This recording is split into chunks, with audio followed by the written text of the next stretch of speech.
আসসালামু আলাইকুম, আমি ডক্টর রিয়াজুল ইসলাম। আজকে আমরা কথা বলবো মাদকাসক্তির চিকিৎসা শাস্ত্রীয় দৃষ্টিভঙ্গি থেকে। আসলে মাদকাসক্তি কেন হয়?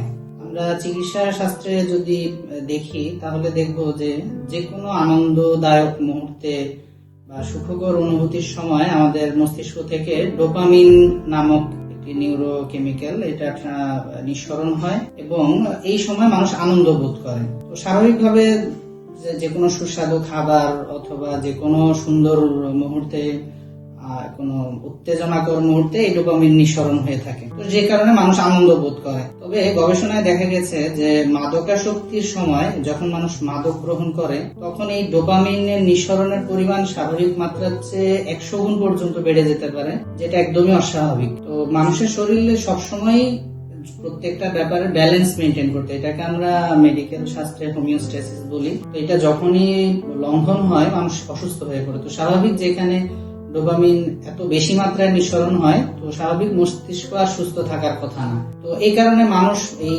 আনন্দটা যেহেতু এত অল্প এফোর্টে এত বেশি পরিমাণ আনন্দ পায় যে সে বারবার এটার দিকে ছুটে যায় যে ঠিক আছে তাহলে আমি আবার মাদক নিই, আবার আনন্দ নিই। তবে মাদকের যে মানুষ ডিপেন্ডেন্ট হয়ে পড়ে এর আরেকটা কারণ হচ্ছে এই ডোপামিনের যে নির্দিষ্ট পরিমাণ থাকে মস্তিষ্কে এবং যে রিসেপ্টর থাকে, রিসেপ্টরের পরিমাণ নির্দিষ্ট।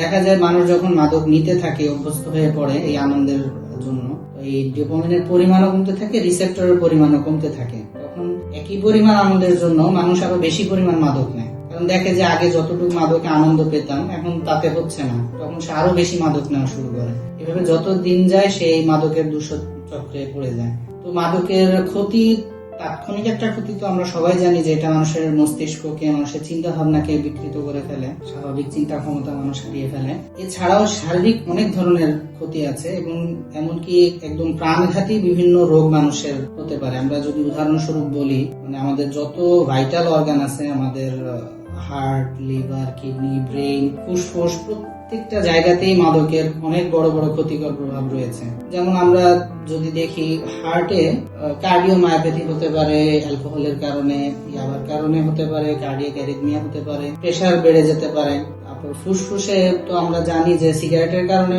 ফুসফুসের বিভিন্ন সমস্যা মানুষের হয়, ক্যান্সার হতে পারে এবং অন্যান্য রোগ হতে পারে। গাঁজার কারণেও ফুসফুসের প্রদাহ হতে পারে। লিভারের বিভিন্ন সমস্যা হতে পারে, যেমন অ্যালকোহলের কারণে যে লিভার ডিসফাংশন বা লিভার সিরোসিস, যেটা লিভারকে অকার্যকর করে ফেলে, এই রোগ পর্যন্ত হতে পারে। এছাড়াও মানুষের ব্রেইনে এটার অনেক বড় ধরনের ক্ষতিকর প্রভাব রয়েছে। অনেক সময় খিঁচুনি রোগ হতে পারে, সেটা ইয়াবার কারণে হতে পারে, হেরোইনের কারণে হতে পারে, কোকেইনের কারণে হতে পারে, এমনকি কখনো কখনো মানুষের স্ট্রোক পর্যন্ত হয়। আমরা জানি যে ইয়াবাতে হেমোরেজিক স্ট্রোক, যে মাথায় রক্তক্ষরণ হয়ে স্ট্রোক হতে পারে, অ্যালকোহলের কারণেও স্ট্রোক হতে পারে এবং এই স্ট্রোকের পরবর্তী পরিণাম হচ্ছে সে একদম প্যারালাইজড অবস্থায় জীবনযাপন করবে, একটা অচল জীবনযাপন করবে। আরো বিভিন্ন ধরনের রোগ আছে, রক্তে বিভিন্ন সমস্যা হতে পারে, অ্যালকোহলের কারণে প্লাটিলেট ডিসফাংশন হতে পারে, অ্যাথেরোস্ক্লেরোসিস হতে পারে, এরকম আরো বহুবিধ রোগের কথা চিকিৎসা শাস্ত্রে বলা আছে।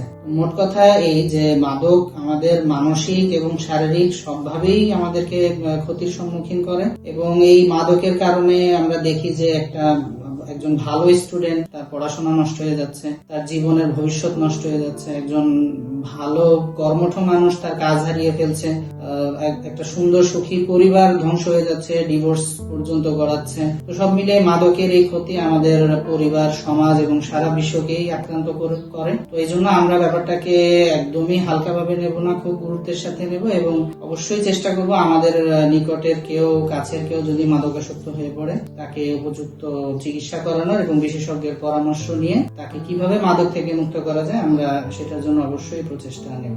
আশা করি আপনারা ভালো থাকবেন। ওয়েসিস বাংলাদেশ পুলিশ কল্যাণ ট্রাস্টের একটি প্রতিষ্ঠান।